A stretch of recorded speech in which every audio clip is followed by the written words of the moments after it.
So tonight's Ask Dr. Nikki question is from fake name Gary. Of course, remember we changed all the names. So the question is, I found out that my wife has lied to me for the last 17 years. When we were first together, we told each other who we slept with.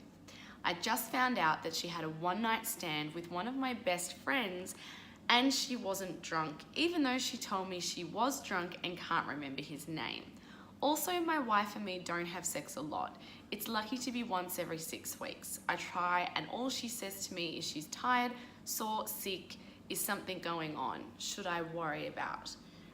Okay, so 2 issues here. First of all, we've got this issue with having the one night stand with a friend. Now, I'm assuming that this friend was somebody that she knew before she got together with you.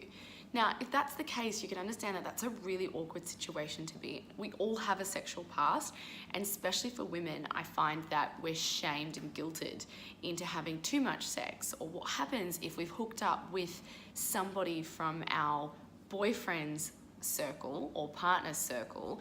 Do we actually say to that person, hey, I just want to let you know I had sex with one of your best mates? The reason that she's probably not telling you is because she's embarrassed and she's awkward and it feels awkward about it and doesn't want to hurt you. So I know it feels like lying, but at the same time, put the shoe on the other foot. How would you feel if you had had sex with her best friend before you started dating her?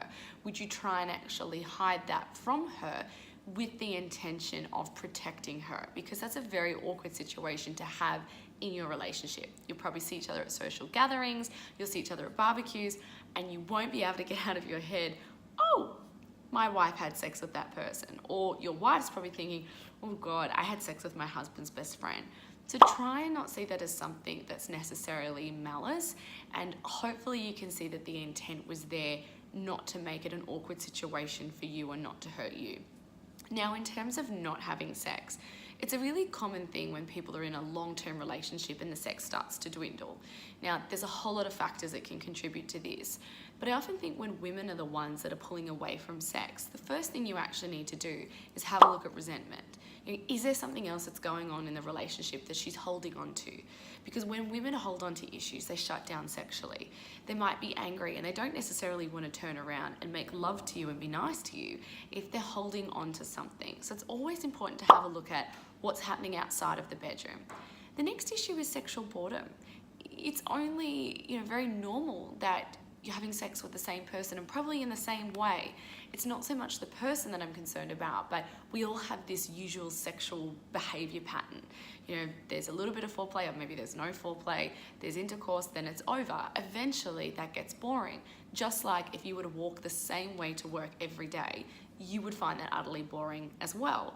So in order to get her engaged back into sex, it's not only important to have a look at, is she holding on to anything that is stopping her necessarily, but also have a look at sexual pleasure. Ask her what she's into. Ask her what she wants to explore.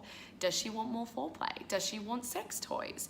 Get her engaged in it, because when women are enjoying sex, they want it more. So I hope that helps. If you have an Ask Dr. Nikki question, please jump to my Facebook page and send me a message and ask me anything you want to ask me. Okay, bye.